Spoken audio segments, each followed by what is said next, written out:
your right hand, please. Do you solemnly swear to tell the truth, the whole truth, and nothing but the truth, so help you God?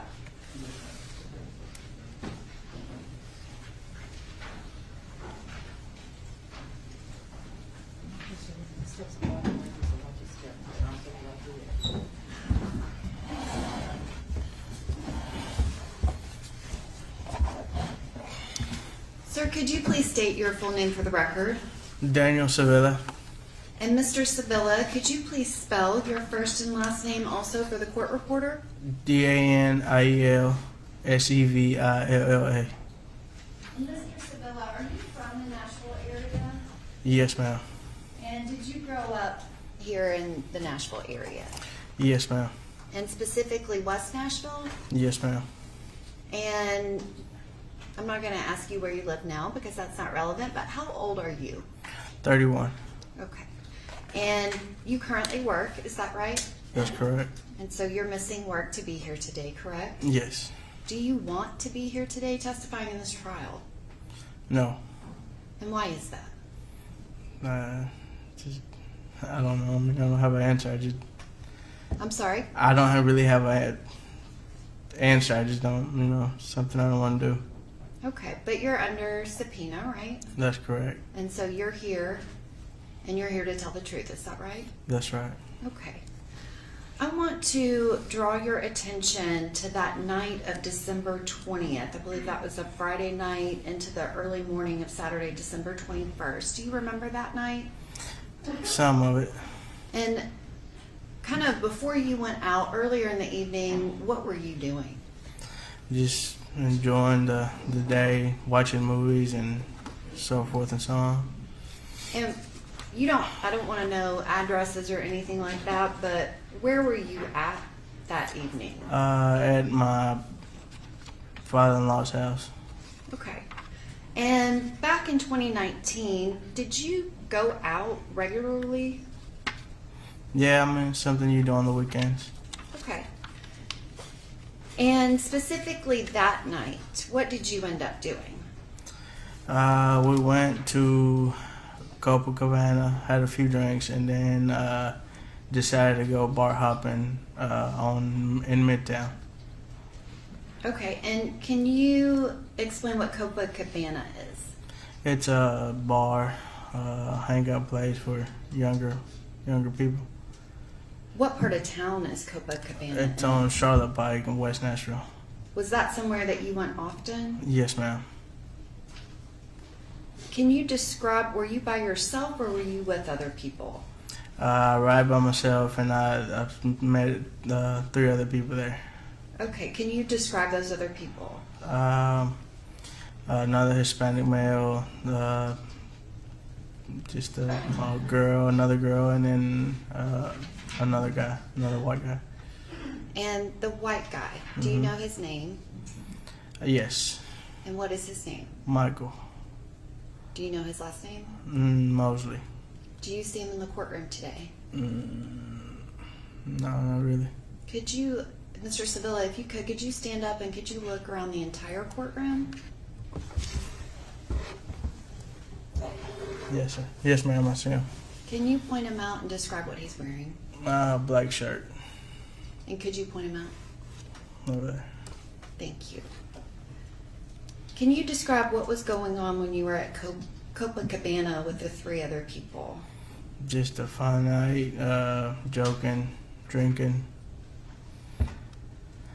And you said that you left there to go bar hopping. Is that right?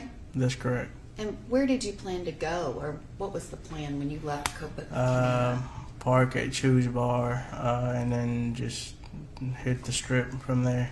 No specific place. And you said park at Chewy's bar. Where's Chewy's bar? I don't know the exact location, but it's in Midtown. Okay. And so when you leave Copacabana, there's not really a plan, but definitely going to go to Midtown. Is that right? Yes, ma'am. And what were you planning on doing at the bar in Midtown? Just continue with our drinking and continue to have fun. Okay. Where did you ultimately end up going? To Dogwood. And is that a bar? Yes, ma'am. Had you ever been there before? No, ma'am. And do you remember what time you got there?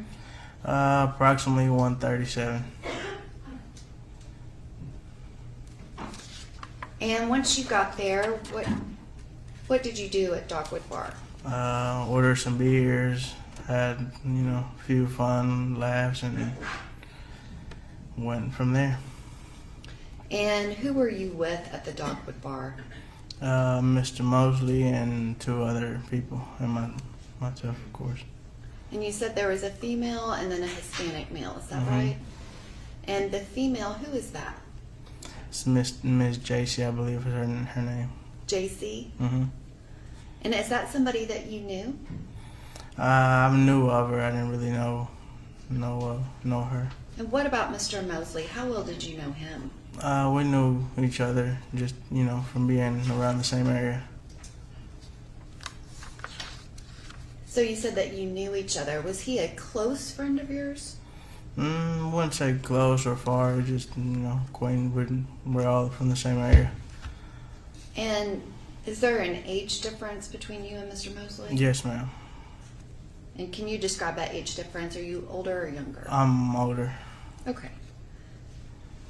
So when you're at the Dogwood Bar, what do you remember happening, if anything, while you're there inside the bar? Just we were having a blast. There was a female there by herself. Nothing bad about it. And he approached her. Nothing happened. And at the end of the night, there was a guy that came up the steps and started an altercation. Okay. Which I want to kind of go back to before that. Mm-hmm. Kind of what's everybody, like, what are you doing? Is there... We're just sitting there talking, conversating, I don't know, drinking. Okay. And do you remember anything happening of significance before what you just described at the top of the stairs? No, like I said, the biggest thing was just, a gentleman approaching a lady, and that was it.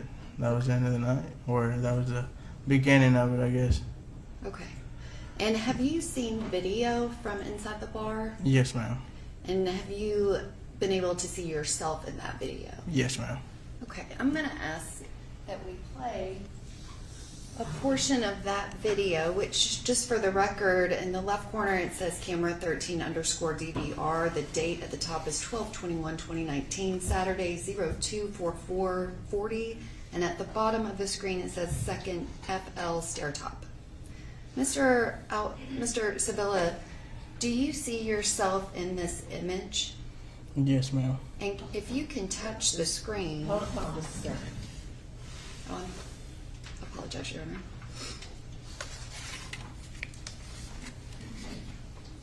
Is it on?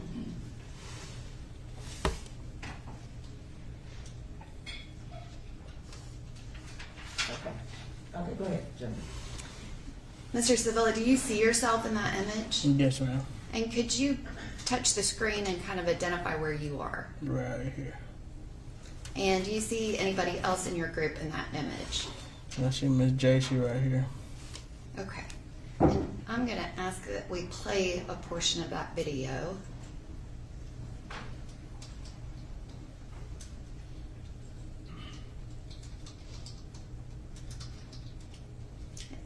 And Mr. Sevilla, at this point, do you know any of these other people? No, not at all. And had you interacted with any of those other people that night? No, not at all. Now, if we could pause right here, this is 2024500 is the timestamp. Do you recognize the person that's just walked into view from the left side of the screen? Yes, ma'am. And can you describe what type of clothing they have on? Hoodie, jeans, and tennis shoes. And is there a logo on the hoodie? Nike logo. And who is that person? That's the other Hispanic guy. Okay. And do you know his name? No, not really. Okay. How well do you know that person? Not well at all. We're just all from the same neighborhood. Okay. How many times would you say that you had hung out with that person before? Maybe a couple times. Okay. And if we could press play.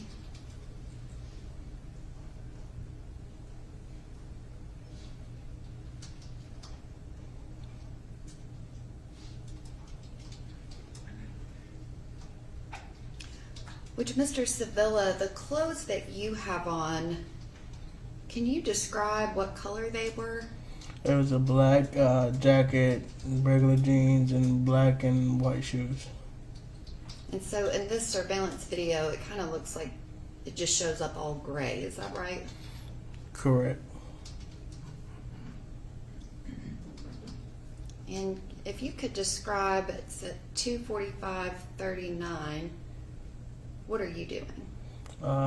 Standing over there, headed downstairs to get a different kind of drink. And who is the person at the top of the stairs? Miss Jacy.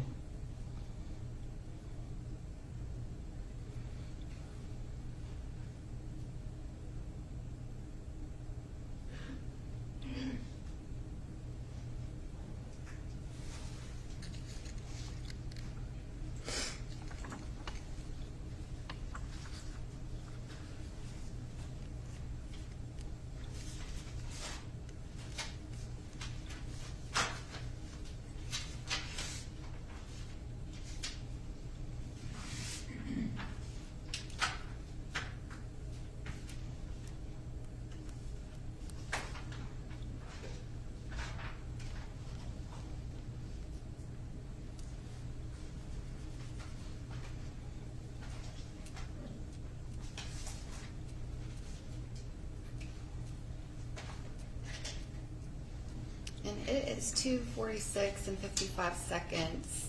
Now you have walked down the stairs at this point, is that right? That's correct. Okay, so you're further down the steps when this interaction is happening. If we could stop it there, since Mr. Seville is not in this image. And then have you also seen video from that staircase? Yes. Okay. If we could.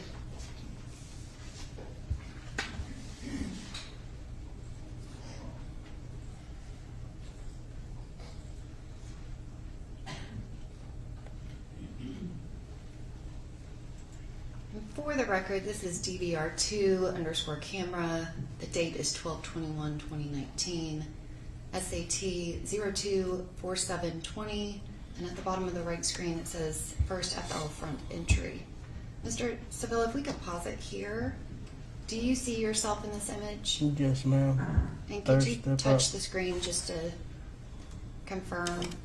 And does this image accurately show the clothing that you were wearing that night? Yes, ma'am. And if we could press play. And so that's where you went when you walked down those stairs, is that right? Yes, ma'am.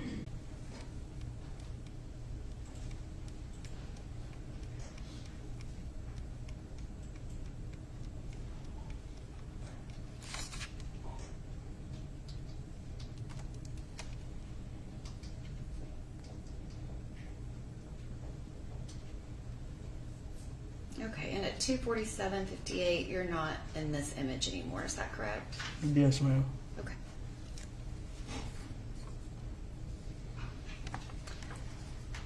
Now, Mr. Sevilla, can you describe when you go outside, what happens? Big group of people. Everybody's outside of the club. Normal, time to let out, so everybody's there. Then Mr. Mosely got kind of crowded between a car and a bunch of people, and then a fight broke out, and it was time to run for your life. Okay. And you said a fight broke out. Mhm. Did you participate in that fight? Yeah, pushing and shoving and getting hit. And so did you do some of the pushing? Yes. Did you do some of the shoving? Yes. Did you swing at people? I'm sure. And did you actually get pushed? Yes. And did you get shoved? Mhm. And at one point, did you get hit? Yeah. Can you describe that moment when you got hit? Some gentleman came towards me and just punched the living crap out of me. And that gentleman that punched you, what, if anything, did you remember about him? He spoke Spanish. So he was a Hispanic male. Mm-hmm. Was it someone you knew? No, never seen him before. And can you describe from you walk outside of the Dogwood Bar, where were you when you got punched? Across the street. So I ran my way across the street. that you're all the way across the street, other Mhm. side of the street, Mhm. across Division. Mm-hmm. And what, if any, injury did you suffer? Just my lip busted. You got a busted lip. Yeah. And is that the only time that you recall getting, like, actually punched? Yeah, as far as I can remember. And at any point, did you see anyone with any weapons? No. Did you have a weapon? No. Did you see anyone get stabbed outside on Division Street? No, not at all. And so once you got punched by the Hispanic male, what did you do? I took off running to my car. And where was your car at? At Chewy's parking lot. And I guess what type of car do you have? Nissan Altima. What color was it? Red. Did your group of four, did y'all all ride in your car, or how did you get from No, Cabana it to... was 3 of us in one car, and then the other male rode in his car. Okay. And so when you say 3 of us, are you referring to Mr. Mosely and Miss JC? And myself. And then the other male that you pointed out in the Nike shirt, he was in his own car. Correct. Do you remember what color that car was? It was a darker color, Nissan as well. I don't know exactly what model. Okay. And when you say darker color, your car's red. What's a darker color? Black or darkish purple, something like that. Okay. So when you go to your car, who's with you? Miss JC and Mr. Mosely. And does everybody get in your car? Yes, we all 3 got in. And when you drive away, are all 3 of you still in your car? No, there was only 2 of us left. And can you describe how that came to be? Mr. Mosely hopped out, and then JC climbed over to my front seat. Did you see where Mr. Mosely went when he got out of your car? No, ma'am. He just got out, and it was time for me to go. So when you drove away, it was just you and JC in your car. Mm-hmm. And where did you go? Taco Bell on Charlotte Pike. Why did you go to Taco Bell? To drop her off at her car because it was time for me to go home. And after you went home, I guess, actually, like that moment, you've dropped JC off, you get home. What do you think happened in that moment on Division Street? Bar fight that we got beat up. Do you have any idea that anything more serious than that happened? No, I went to work the next day. And what happened while you were at work? I got a call to tell me to check out the news. And did you check out the news? Yes. And what did you see on the news? A bad story. 2 people died at a bar fight that happened to be in the same bar that I was at. And was there anything on the news related to you? Yes, my face. And I guess when they put your face up, what was that image of? Suspect in a stabbing. So was the picture a picture like from your driver's license, or what kind of picture was it? No, it was a picture of me standing at the club when I was drinking a beer. So it was an image similar to that surveillance footage Mhm. that we've seen. It was that surveillance, actually. And what did you do when you saw that? I called and checked on everybody, and after that, I tried to stay out of the world, cut social medias off, and turn my phone off. And So when you said that you called to check on everybody, who did you call? everybody that was with us, all 4 people. So you called Mr. Mosely. Yes, Did you talk to him? yes. What did he say? Make sure you okay. Yeah, you okay. Yeah, and that was it. Okay. And you called the Hispanic male? Yes. Okay, so you did have his phone number. Yes. And did you talk to him? Yeah, same conversation with all four of us. And at some point, I guess, did you ever speak to the police? Yes, came in and talked to Detective Vivas. And do you remember when that was? Not the exact date. Was it pretty close in time to the night of the Maybe incident? 3 or 4 days went by. Okay. And you spoke to the detective, is that right? Yes, ma'am. And you provided him with information? Yes, ma'am. Okay. If I can have just one moment.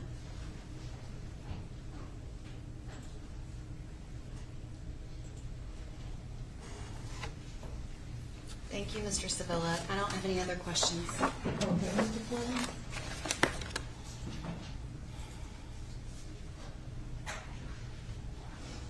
Hi, Mr. Savella. How's it going, Mr. Quigley? You said you spoke to the detective. Was that 3 days later, or was that the evening of the 21st of December, 2019? Not exactly sure on the date. I know it was a few days later. Okay. It wasn't that night? No. Saturday night? I don't believe so. Okay. And this fight had occurred on Division Street, is that correct? And on the far sidewalk? Mm-hmm. Okay. And how tall are you? 5'5". 5'5". And how tall were these people you were fighting? Phew. To me, they look like giants. I don't know. I don't 6'1". Okay. They're, college And football players. Mr. Mosley's maybe an inch or two taller than you, is that correct? If that so. Maybe his hairline's a little taller. Okay. And you're a little heavier, correct? Yep. Yes, sir.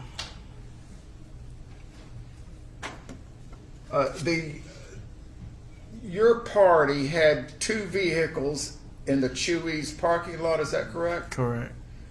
Your vehicle and The other guy. the other guys, Mhm. the other Hispanic, and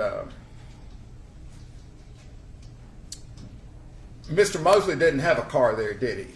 Not a choice, no. Okay. But did he ride, Mr. Mosley ride from the Copacabana With to me. Midtown with you? Yes, sir. Okay. And as you're looking, let's see, from the front of the Dogwood Bar, if you're looking out towards Division Street there, Chewy's is on your right, That's correct. and the parking lot's over the right where the cars are, your Correct. cars. Correct? Yes, sir. Okay. Now, you said a guy started an altercation. Was he wearing a baseball cap on backwards Correct. and perhaps a faded plaid shirt of some kind? Kind of something close to this, but they're different colors. And he was saying something to Mr. Mosley? As I didn't really hear nothing that was said, I was already kind of halfway down the Down there. stairs. You didn't hear him say something about being disrespectful? Your Honor, he answered the question that he didn't hear. Also, you have a response to the objection? He said he didn't hear anything. Well, I've previously discussed minimally with Mr. Sevilla what happened, and I'll sustain the objection. okay.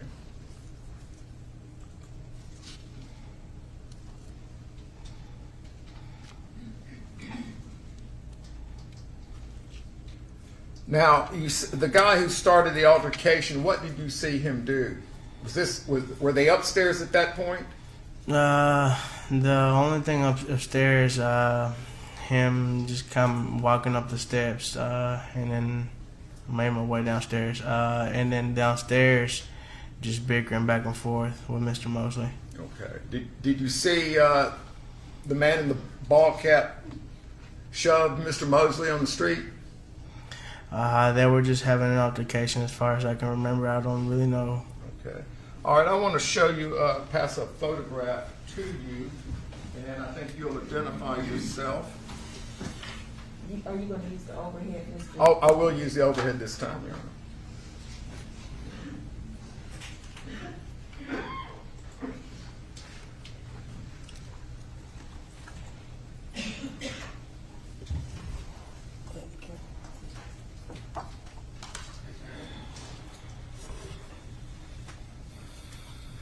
Mr. Sevilla, do you recognize that photograph? Yes, sir. Okay, and you're, I guess you're back to us in that photo? Yeah, I'm back. I'm at the bottom of the steps, third step up. All right, I'm going to put it up.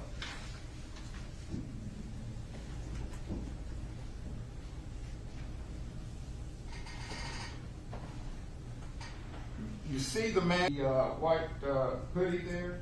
You remember Yes, sir. him? I don't remember him, but I see him. Okay. Do you remember if he makes a little hand motion to you? Not exactly sure, to be honest with you. Now, did you see the men point back up the stairs?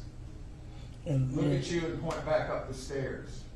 yeah, it looks like he's doing that. Well, I mean, were there other men who pointed back up the stairs that you can remember? No, sir. Okay, all right. Well, it's 27 months ago, correct? Correct. And you yourself weren't drinking much that night, correct? I was drinking a few at Dogwood. I've only had about 2, but Okay. And started at Mrs. Harper was drinking quite heavily at Copacabana, correct? I think we all were. Okay. Now, Mr. Mosely wasn't drinking heavily at Copacabana, was he? No, I didn't count nobody's drinks, to be honest Okay. with you. How about the other Hispanic? Not really sure how many he had. Okay.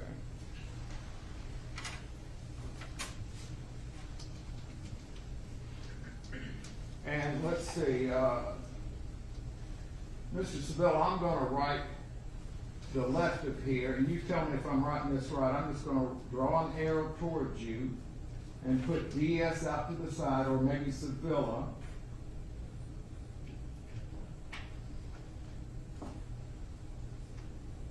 And does that look right to you? Does that look correct? Yes, sir. Okay. All right, we'll offer this as an exhibit, Your Honor. Okay, what would be exhibit number 6, Mr. Porter? And if I may speak to the client, Your Honor? Mm-hmm.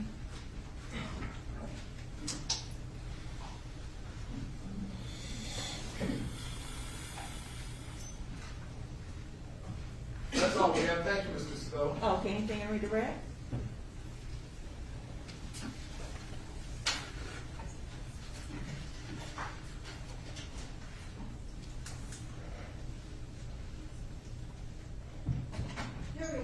Thank you, Mr. Sabella. You may step down. Just step, Mr. Porter. Ms. Allen, I want to give this picture back to Mr. Porter. Yes, ma'am. Okay, your next. Yes, I am releasing Mr. Sevilla from his subpoena. I mean, you have changed across the state. Okay, Mr. Sevilla, you are released from your subpoena, sir. Thank you so much.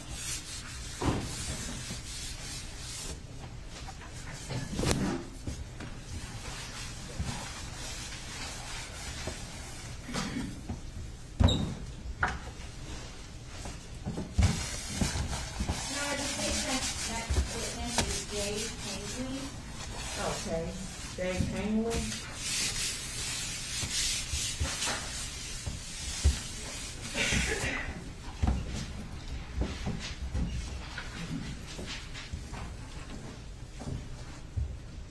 Sir, if you would, raise your right hand, please. Do you solemnly swear or affirm that the testimony you give to be the truth, the whole truth, and nothing but the truth, so help you God? I do.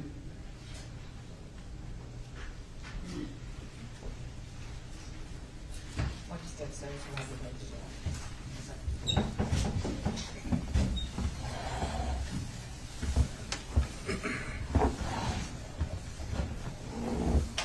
Mr. Hangley, would you please state your name and spell your first and last name for the record? Absolutely. My name is David Hangley. That's D-A-V-I-D. Last name Hangley, H-A-N-G-L-E-Y. Mr. Hangley, where do you work? I work at the Dogwood located in Nashville. How long have you worked there? Just about since it opened in October 2019. And what position did you originally have at Dogwood Bar back in 2019? So I was considered the number 2 security guard. So we have a head security guard, the number 2. Okay. And what do you do now for Dogwood Bar? I am now the head security guard. Where is the Dogwood Bar? It's located 1907 Division Street in Midtown. Is that located here in Nashville, Davidson County? Yes, it is. Okay, I want to call your attention to the night of December 20th, 2019, going into the early morning hours of December 21st of 2019. Were you working on that night? I was. Can you tell the jury what your job was that night? Just general security work. So the head of security and the number two, we go around the entire bar. We have 2 floors. We check perimeters outside. We have a small team of guards that will stay on the floor and monitor specific positions, and the 2 of us will kind of go around and just oversee the entire facility. What time does the bar close? We close. Closing hours are at 3 a.m. in the morning, so all customers are typically asked to remove themselves from the bar right at that time. I guess that's a nice way of saying it. Yes. What typically do you all do at closing time? Normally, so we do last call anytime between 2:30 and 2:45, depending on crowd volume. And then from that moment on, lights will come up, sound will go down a little bit, and then we just kind of let the crowd hang out and relax and get their stuff ready, close tabs, hit the bathrooms, make sure their groups are together, Uber rides are picked up, all that stuff. So we just kind of let them sit around for a little while. And then as we get closer to 3, we start to usher them out. Now, if somebody were to try to come into the bar really close to closing time, what typically would you guys do? Well, if it was a customer that we know has previously been inside the bar or just left and they need to go back in and close the tab, they thought their friends were coming out with them and they didn't, maybe they left a jacket or an item inside, as long as we can confirm, like, yeah, they were just inside, we'll radio it back up to the guys upstairs and let them know that customers are coming back in. I want to call your attention to the early morning hours of December 21st, 2019. You said you were working that day. Yep. While you are at work, working security, are you paying attention to what's going on inside the bar? Yeah, absolutely. And what kind of things are you looking out for? So our primary is signs of over-intoxication, just making sure people are able to carry themselves without any risk of injury or anything like that. So if we see anybody that shows signs of over-intoxication, we'll go and get them and ask them to leave. Outside of that, we will check, make sure that there's no kind of aggressive behavior, make sure that we're not seeing any kind of body language or hearing anybody in conversation that's sounding aggressive or threatening in any way. So. Okay, so you're looking out for whether or not people are being aggressive or threatening. Yep. Okay, and you said that it's not just you. There's other people that work at the bar as well. Yes. About how many people are typically on staff? For our security team or the entire? Security team and anybody else who would be just kind of noticing and letting you know about anything that was going wrong. Sure. So bar staff, we typically will have 1 to 2 bartenders. On a busy night, we'll have anywhere from 2 to 4 at each particular bar. So I don't remember exactly staff count that night, but typically at that point, if we're not making cuts, we'll probably have anywhere from like 4 bartenders, and then at that point, we'll probably have Asher, myself, and then a handful of guards that are still on duty. Okay. Now, on this particular night, had you seen personally, or did you become aware of any problem on the inside of the bar that night? No, it was actually a relatively quiet night. It was a pretty easygoing, casual night with all the customers. It was actually a pretty fun one.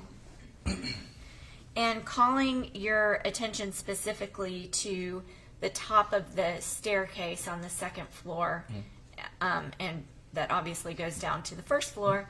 Did anything out of the ordinary happen up there that you saw?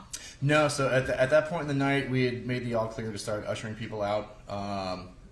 Everyone was starting to file down the stairs. We kind of get a little bottleneck at the top there, as you're referencing to, which is usually where we'll try to monitor, because if people get crowded at the end there, and we're yelling at them to get out, they're trying to figure out what they're doing. So sometimes tensions can get raised up there. But that night, like I said, it was pretty calm all the way through. We were walking around. Jake, Asher, and I were monitoring the top floor, and like I said, nothing was really, no body language was going on. We didn't overhear any conversations that caught our attention, and it was us and them. So everyone just kind of gathered around the top of the stairs. Some of the guys actually called out and said goodbye to us, said have a good night. We said back to them. People started walking down, and then when they cleared the doors, we closed them and locked them and started doing our cleanup. Okay. Did a time come when you became aware that something out of the ordinary was happening? Yes. So, I mean, typically in a normal night, everyone congregates outside the doors, up our chute, and then across the sidewalk. So it's just kind of pandemonium out there. So we just hear a lot of noise, a lot of talking going on. But I noticed there's a group across the street when I was going back up the stairs. We have a large wall of windows where the stairs go, so I'm able to overlook the patio and across the street. And I noticed a group across the street. I recognized a bunch of them from being guys that were in here in the bar. And it just looked like they were kind of roughhousing with each other across the street. You know, it looked, it was like a little huddle. Like I said, I couldn't identify everybody across the street because it was dark out.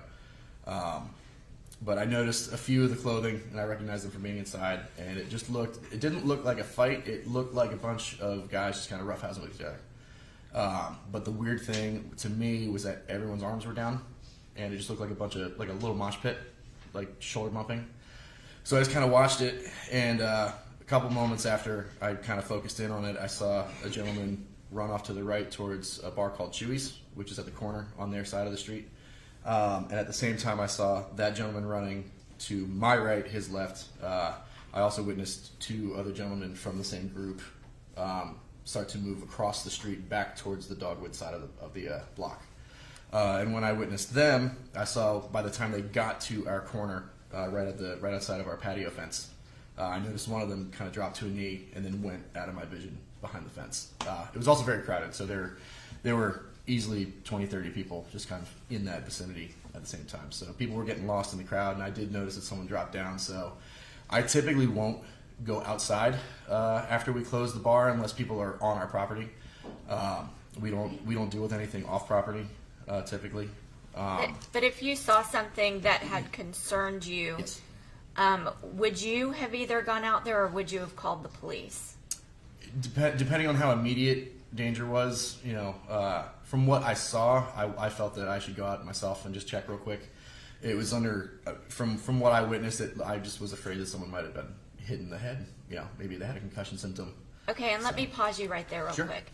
Okay, so when you saw what was happening that you described as across the street and looked kind of like a mosh pit situation, at that point, did you think that you needed to go out and check or call 911? When I initially identified people across the street, my initial assumption was, there might be a fight starting. Then, like I said, it just looked like roughhousing, but it just seemed odd. You don't see that very often. So I watched it, but I could not see any particular strikes. I couldn't see any specifics. There was a car in front of them. There was a street pole in front of them. So things were obstructing my view. I mean, the window itself is not the clearest window to look through.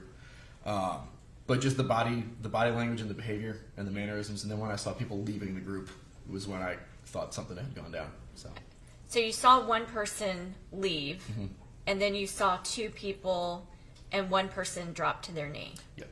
Okay.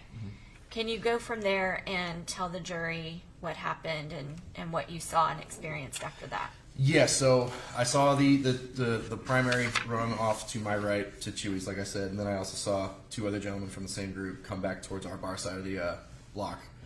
Saw the one gentleman drop down, and then he became obscured by other people and physical objects, so I decided to come out and just make sure no one was seriously injured.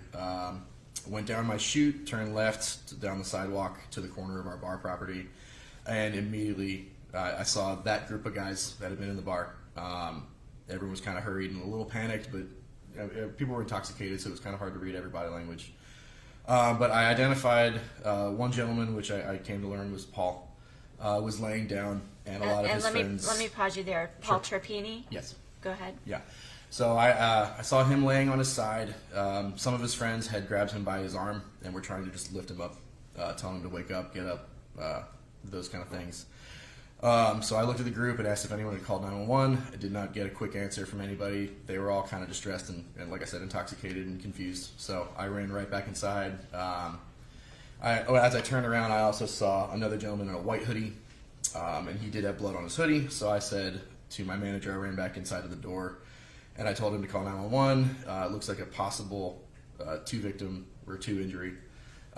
We might need 2 ambulances. So I ran back. I grabbed my head of security, Jake Asher, and said, hey, come with me. Ran back around with him behind me. I wanted to get to Paul first because he looked like he was in more distress, but he was surrounded by so many people, and I couldn't fight through them all. So I identified the gentleman in the white hoodie again and started assessing him, told Asher to go around me to Paul. So he was working on clearing that out to get to Paul. I ended up taking who I later found out was Clay. He had a white shirt from the back, was perfectly white, and when I turned him around, from about his collarbone down was solid red. So I told him to lay down. I got him down on the sidewalk, propped his legs up kind of under my leg. I lifted his hoodie, to try to find any kind of wounds, and I immediately discovered, with the blood, I don't know exactly how large, but in quick assessment, it looked to me like a roughly 1 to 2 inch wide by 3 to 4 inch long puncture or gash in between his ribs on his left side. And is Mr. Clay Bethard conscious at this time? Yes, so he was in much better shape when I first approached the group. He was conscious. He wasn't necessarily speaking too much, but he was kind of looking around. He seemed alert. I identified myself to him, and he kind of nodded at me. That's when I noticed his blood and then laid him down. So he was kind of communicating with me. No, like I said, no real words were being exchanged. And then once I got him laid down and assessed him, it was just kind of go from there. So Asher came around, started working on Paul. I started working on Clay, got him laid down, identified the stab wound. I didn't have anything on me except for a dirty bar towel, which I didn't want to use, so I took his own clothing that was on him and just took my hands and tried to insert my hands into the wound as much as I could and apply as much pressure as I could. At that point, people had kind of huddled around, and it was getting pretty chaotic, so I was trying to kind of keep Clay and I clear. I didn't know if whoever did it was still in the area. I didn't know if they were going to come back, so I was trying to keep alert for that. So was Asher. I also had a third guard, Dakota, come out to assist me. My initial plan was to have him help me lift up Clay's legs and just keep him elevated while I put pressure on his torso. But as I was having him come around, I got a tap on the back, and I heard a gentleman ask if he's okay. So as I turned around, I began to tell him, like, yeah, your friend's going to be okay. And as I looked up, it was a gentleman that I found out later was AJ. And he was alert. He was talking to me. Like I said, he came up and asked, is he going to be okay? I immediately answered him back. But I also noticed when I first looked at him that he had a wound from, over his eye, down across it, over his cheek. So I asked if he was okay. He was still in shock, it seems. So he answered, yeah, I'm okay. I'm like, is your face okay? And he's like, yeah, I feel like I got hit. I think I got punched. And I was like, okay, hey, listen, here's my guy Dakota. So I got Dakota to work with him, make sure he was okay. So I ended up just taking care of Clay on my own. AJ, I believe, was eventually taken care of. Dakota came back and helped me lift his legs up.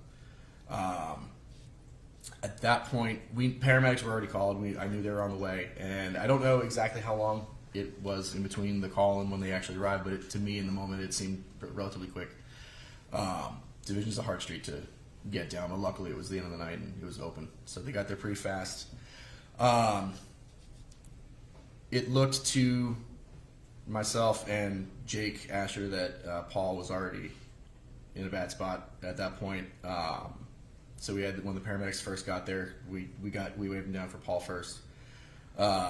Same time, we had a second paramedic come out, so I did a transition with him for Clay. And at that point, they took over, and Asher, Dakota, and I just kind of went into crowd control. There were a lot of people frantic, a lot of people screaming and crying, people sitting in the middle of the street. So a lot of confusion and a lot of scared people. So at that point, we just did crowd control. We just tried to calm people down, got the street cleared out, got people out of the way, helped, kept it clear for the paramedics, and then just started doing our close-up when they got out of there. Okay. At any time during any of this, did you see anybody have a weapon? No, I did not. And in Mr. Trapini and Mr. Bethard's personal space, did you see any weapon around them? No, if there was anything, it would have been something tucked away in a pocket that we wouldn't have identified unless, we were doing some sort of pat down after the fact. But at no point during any of my interactions with any of the parties did I see any weapon. Nothing was brandished, nothing was made visible, nothing was shown, Did the police arrive after that? Yeah, the police arrived with the paramedics. And so they came at the same time as the paramedics? I can't say exactly at the same time, but I started seeing uniforms all around the same, few minutes And stretch. did they block it off as a crime scene at that point? Yeah, once the paramedics were able, as far as I know, once the paramedics were able to get everyone loaded and transported, they locked it down. Does the Dogwood Bar have video? Yes. And did you all provide the video to the I police? believe they did, yes. If I could have just one moment, Your Honor.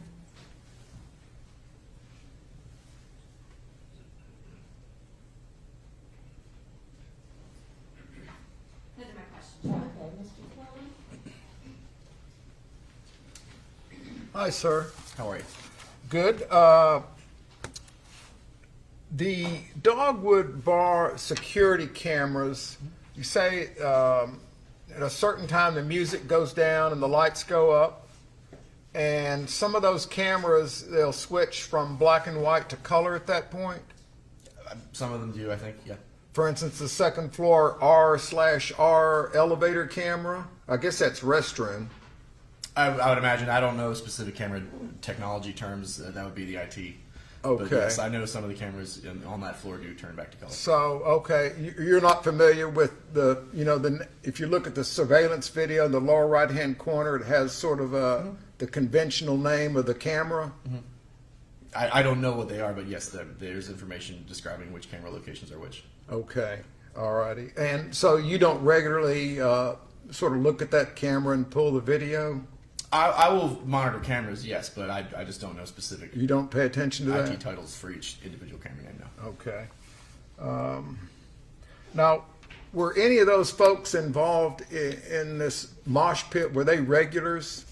No one from the group was a regular. No one that we had seen besides that night. Okay.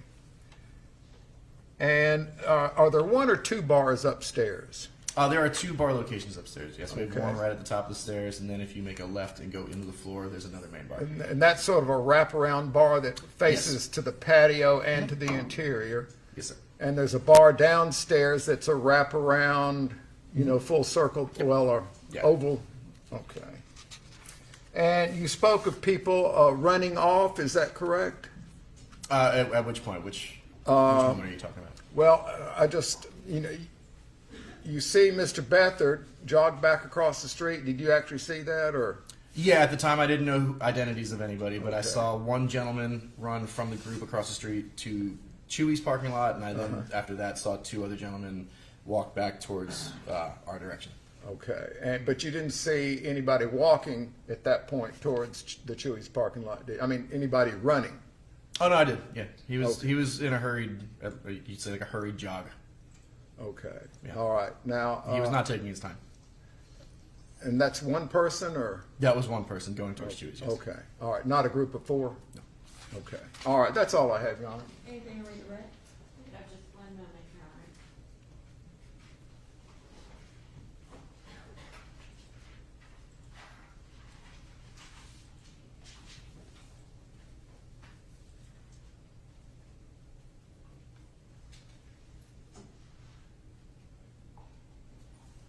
If we could turn on the computer screen, Your Honor.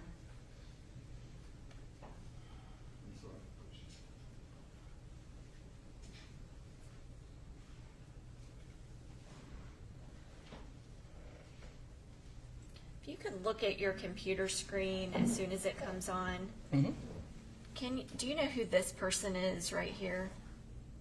The screen went black. Oh, sorry. Oh, there it's back. Where the arrow is. Yep, that looks like me. That's you? Mm-hmm.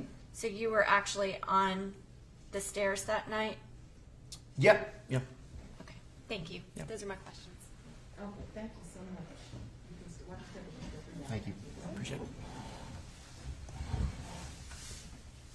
And Your Honor, for the record on the video, that was 12/21/2019, Saturday to 48:07. And the file is DVR2 camera 3. All right.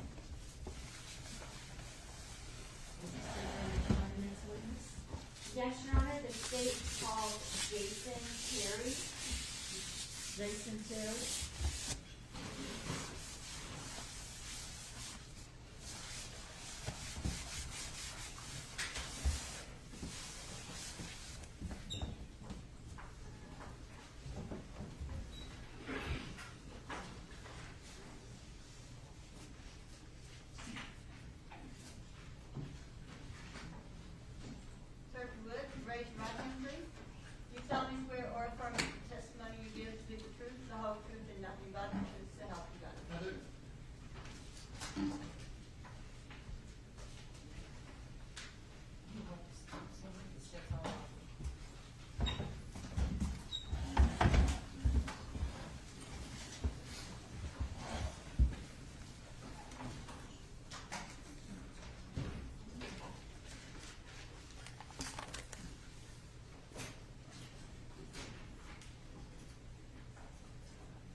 Would you please state and spell your first and last name for the record?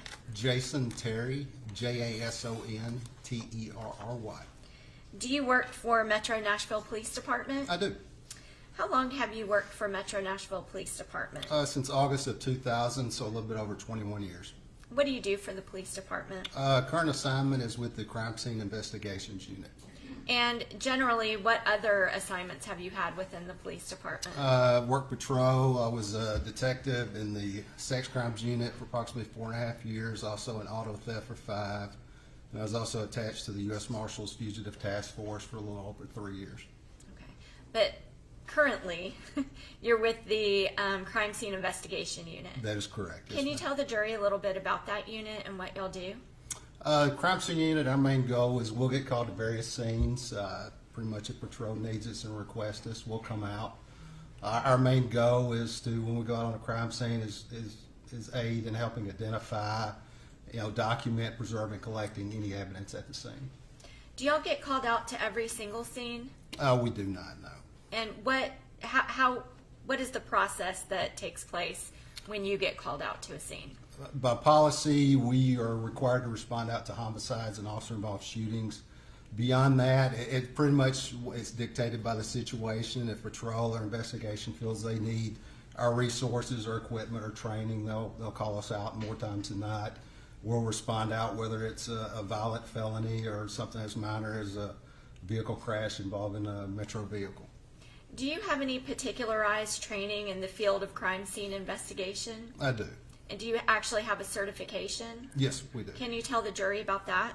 I'm certified through the International Association of Identification as a crime scene investigator.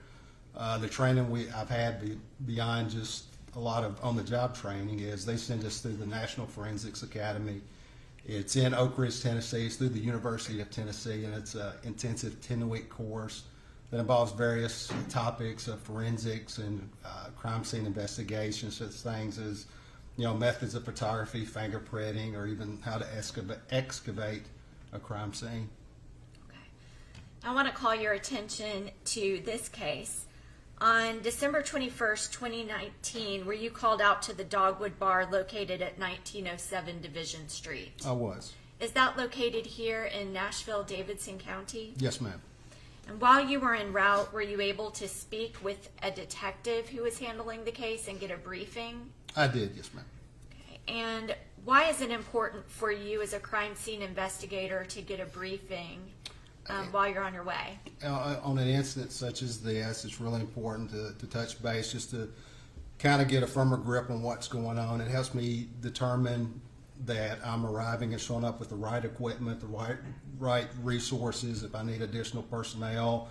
And also there's certain protocols within our unit that we may or may not have to call out a supervisor or page them out if needed. In general, while you were on your way to this crime scene, what did you learn? I learned that there had been an altercation in front of Dogwood Bar that resulted in 3 individuals being stabbed. And 2 of those individuals had critical life-threatening injuries. And once you got to the scene, were you able to learn whether or not there was video that captured at least part of this incident? I did, yes, ma'am. Okay. Were you able to review that video? Yes, ma'am. And in your review of the video, did that aid you?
So I forgot exactly where we were, but I think I was asking you about did you become aware that there was video that captured this incident? Yes, ma'am, I was. Were you able to review that video? Yes, ma'am. And in reviewing that video, did that assist you in knowing what to do as far as crime scene investigation goes? Yes, ma'am. Okay, how did that help you? Anytime you can witness the video or the incident, it helps kind of define the scope of the crime scene, or at least initially where you need to concentrate your efforts.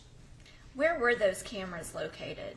There was a camera above the front door to Dogwood facing out across Division Street. I believe there was also one on, I think it was Loser's Bar, which is just south next door to Dogwood, that I believe also faced out across Division Street. Okay, so once you knew your general area that you needed to look in, can you tell the jury what you did? Yes, based on what I witnessed on the security video, went back outside, walked across the street, because this was on the sidewalk on the west side of Division Street in front of 1908 Division Street, where it seems where everything occurred. Walked over there, checked the area, noticed on the sidewalk about midway between the sidewalk and the road, it looked to be several blood drops on the sidewalk. Also noticed it was just a little glass tumbler a little further north than that. It just kind of seemed out of place for the location. Hadn't been there a long time. Okay. And did you notice any other area where there would be a blood trail? I did. In the middle of Division Street, kind of in the southbound lane before you get to the double lines, there was, it looks like the beginnings of a blood trail, and you could see it cross over Division Street, the northbound lane, onto the sidewalk where there was a considerable amount of blood right there near Dogwood. At that point, did you decide to photograph the scene? I did. And is there a methodology that you usually use when you photograph a scene? There he is. In crime scene work, you usually want to take a series or you want to take 3 different types of photographs. One of them is called an overall photograph, which is exactly what it sounds like. It's just overall the scene as a whole. You do it from different perspectives, different angles. The second one is what they call a mid-range photograph. And the mid-range photograph, it depicts an individual item in relation to the rest of the scene or a fixed object in the scene. It has more to do with spatial relationships of objects. The final one is close-up photograph, and that's exactly what it is. It's a close-up photograph of a specific item. What is an evidence marker? Evidence marker, just we will place those at different items of interest or evidence. It kind of helps to note, especially when you go through and collect and when you document where something was located and what exactly it was. And it's especially helpful when you have quite a bit of evidence out on a scene. Okay. And here in Nashville, are our evidence markers yellow? Yes, they're plastic. They're kind of an inverted V look. They're fluorescent yellow. They stand out, and they have black numbering on them. And okay, so you said that they're numbered. Yes. Is there any significance as to which piece of evidence gets to be number 1 and which one gets to be number 2? No, there's no significance in it. We all have our, the things we like doing best. You kind of like just looking at it. You have a flow of it, but there's no inference to, such as if number 1 happened before number 10. That's not necessarily the case. They're just mainly to document evidence, where it's at, where it's located, and assist in cataloging that evidence. I'm handing you up photographs which are labeled A through X. And Your Honor, I've previously showed these to defense counsel. Okay. And if we could use the computer screen, please. Could you look at these photographs and tell the jury whether or not those are the photographs that you took on December 21st, 2019?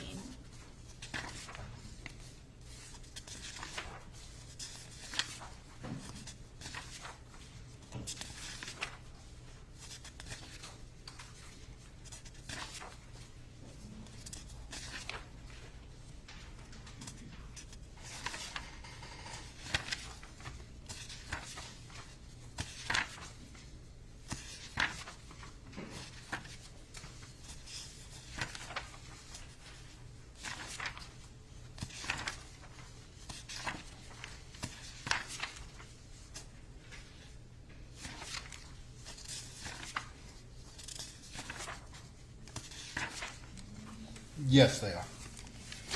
Do those photographs fairly and accurately depict the scene as you saw it on that day? Yes, ma'am. And do you believe that those photographs would aid the jury in understanding what the crime scene looked like? Yes, they would. Your Honor, I would offer those. I would offer that as the next collected exhibit A through I, or A through X. This exhibit number is 7. Thank you, Your Honor. And Your Honor, I have this on a digital presentation for us to go through for the jury. Okay. Okay. Detective Terry, I'm starting with photograph A. Can you tell the jury what this is? On any scene, we do what they call is, like it says up top, the ID photo work order. It just kind of denotes where we're at. The complaint number kind of identifies the photographs to follow and what they're in relation to. Okay, and I'm showing you photograph B. Can you just explain for the jury what this is? That's just an overall a front shot of the Dogwood Bar from Division Street looking in. Photograph C.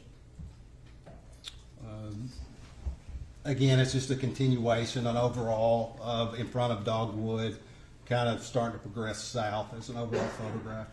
Okay, and what is this? That is crime scene tape.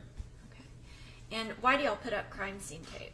It protects the scene, kind of keeps folks out, keeps the scene from being disturbed and disturbing any evidence. Okay, and this is the crime scene tape, and then do we also see crime scene tape going all the way around the bar? We do.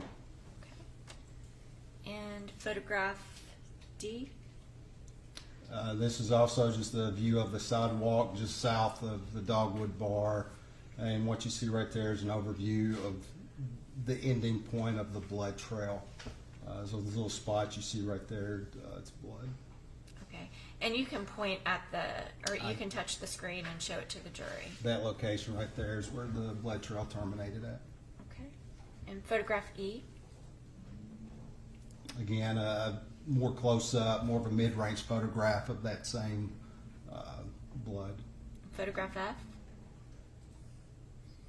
This is facing from the sidewalk looking back west across Division Street, kind of towards, kind of inverse where the blood trail began at. Photograph G? Again, a continuation of the same series, just overall of where the blood trail is. Photograph H? This is from the the southbound lane of Division Street. Looking at the building on your left there is 1908 Division Street, and the sidewalk where the blood drops are located, and they're approximately right over in that location. Okay, and does this also show the extension of the crime scene tape to It this does. house and fully all the way across the bar as well? It does, yes, ma'am. Okay, photograph I? Again, it's showing where the kind of the blood trail begins, which would be right over in this location, because you can see it going that way. Okay. Photograph J? Again, the beginning point right there of the blood trail is facing towards the west side of Division Street. And photograph K? These are the blood droplets on the sidewalk. And one thing I didn't mention earlier, anytime we're on a scene, we like going through and taking the series of photographs before we place out any evidence markers, kind of denotes this is how we found the scene when we first arrived, before we put out any markers. Now, what we'll get into is you will put out the markers, then go through this same series of photographs again. Okay, photograph L? It's just a close-up of the blood drops on the sidewalk. Photograph M? This is looking back from the blood drops towards the glass tumbler, which is right there. Photograph N? This is where the security camera of the Dogwood facing back out towards Division Street. Photograph O? A close-up of the same video camera, security camera. Photograph P? An overall, kind of a overall mid-range photograph with the blood droplets at the evidence marker number 1 and the glass tumbler back at the evidence marker number 2. Photograph Q. Mid-range photograph of the number 1 marker with the blood droplets. Photograph R. Close-up of the same marker and same blood drops. Photograph S. Close-up of the glass tumbler. Okay, and when you are identifying evidence, do you know whether or not it's going to become relevant at some point? No, you do not. So sometimes you might identify something that ends up not really mattering to the case all that much. Right. You have a glass tumbler with Santa emblems on it. It's not dirty. It's middle of December. There's no dew on it. There's no frost on it. It just didn't seem to belong in the location where it was found, and that's why it was of interest to me. Okay. Photograph T. This is looking back approximately where the tumbler's at, looking back towards the east side of Division Street, across Division Street. Photograph U. Again, going in the opposite direction with the blood droplets, which begin here and head towards the sidewalk. Photograph B. A continuation of that same series of the blood drops to the sidewalk. Photograph W. Close up of where the blood trail terminated. Photograph X. It just shows where the tape is and also where number 2 is, looking back west of Division Street.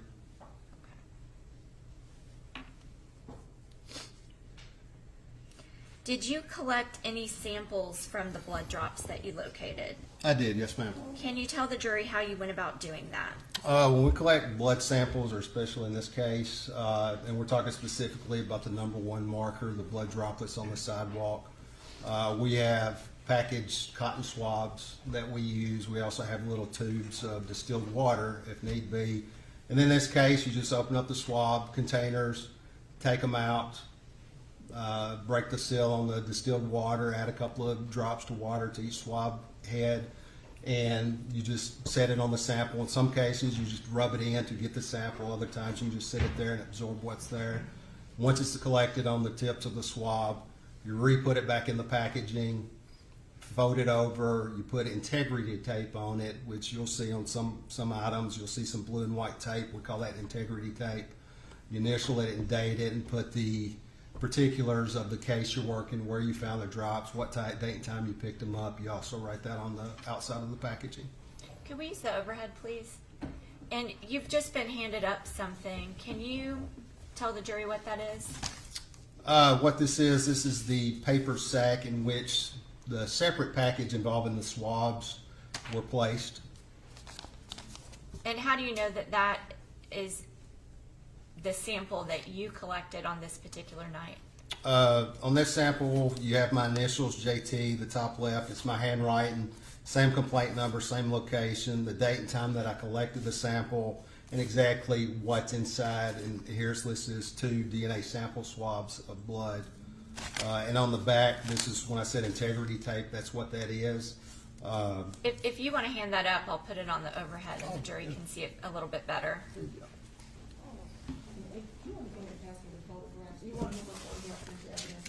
Oh, yes. Do you want me to put them back inside, ma'am?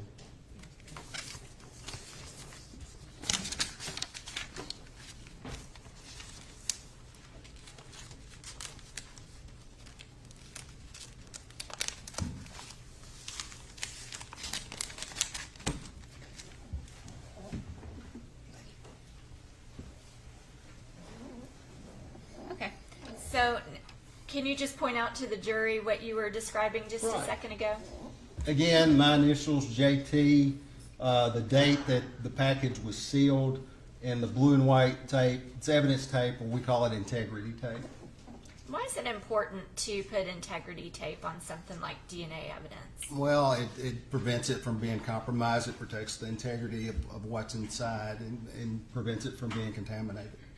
And so after you collected this and sealed it in this manner, what did you do with it? At some point, once we cleared the scene and got back, it's packaged exactly the way you see it, and it gets transported down to our property room for storage. Can you tell the jury a little bit about the property room and whether or not it's a secure facility? Yes, our property room is a secure facility. I can talk about the way it is on my shift. I work third shift, 10:30 at night to 7 in the morning. The property room is not manned 24/7. They usually come in 5:30 or 6. So during our hours, we have key card access to the front door of the property room, which leads into the lobby, and then we have a separate key card access to another door that leads into an offshore workroom. Inside that workroom, since nobody's working, there's various lockers of different sizes in which we place the evidence along with the paperwork to secure it. There are master locks on these which don't have keys attached, so as soon as you lock them, the only way it can be reopened is by someone from the property room. Would the property room accept a piece of evidence that was not received in a sealed condition? No, they would not. Your Honor, I will offer this as exhibit number 8. Can you tell the jury what a Pharaoh scan is? Yes. And if you could hold on for just a second. Yes, ma'am. If we could switch back to the computer, please.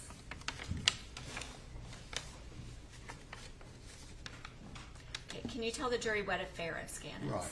Pharaoh scan. Pharaoh is a brand name of a 3D scanner that we use on certain crime scenes.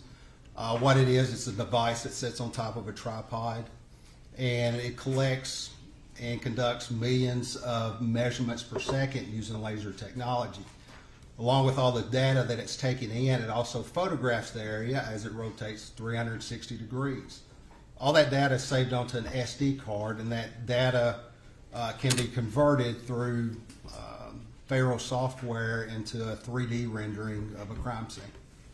Okay, did you do that in this case? It was, yes, ma'am.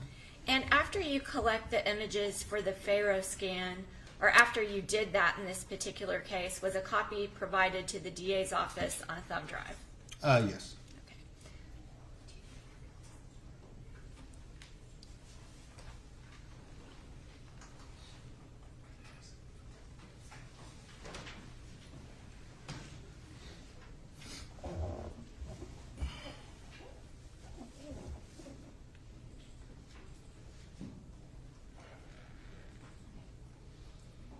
So going back just a little bit, just in case anybody wants to look at this later, in order to open this, you would click the Start Scene to Go. Is that correct? Yes, in Windows, that's correct. There you go. Okay. And then once you click on Scene to Go, does this image pop up? It does. And then you click on that image. Yes. And from here, if you wanted to look at the Pharaoh scan, would you choose one of the markers? Right, you can choose the scan. It's labeled as 000. Sometimes it numbers them starting at 0 instead of 1. And you would click on whichever one you wanted to look at. Okay, so for the record, I'm going to click on scan 000 and choose the panorama view. And so once you do that, if I started cycling around here, does it just show a 3D view of the crime scene? That's correct. And are these your evidence markers that you have located? They are. It's number 1 to the left and 2 to the right. And if the jury wanted to go around, they could just use this panoramic view, is that correct? Right, you could go 360. You can also rotate overhead. It covers 360 degrees this way, and I believe it's 330 degrees across the vertical. So based on the thing it doesn't scan is its own base. So is this the front of the dogwood bar? It is. And is this Losers where that other video was collected? Yeah, yes, ma'am. And if the jury wanted to get a little bit of a different perspective, then could they click on another one of the scans? Yes.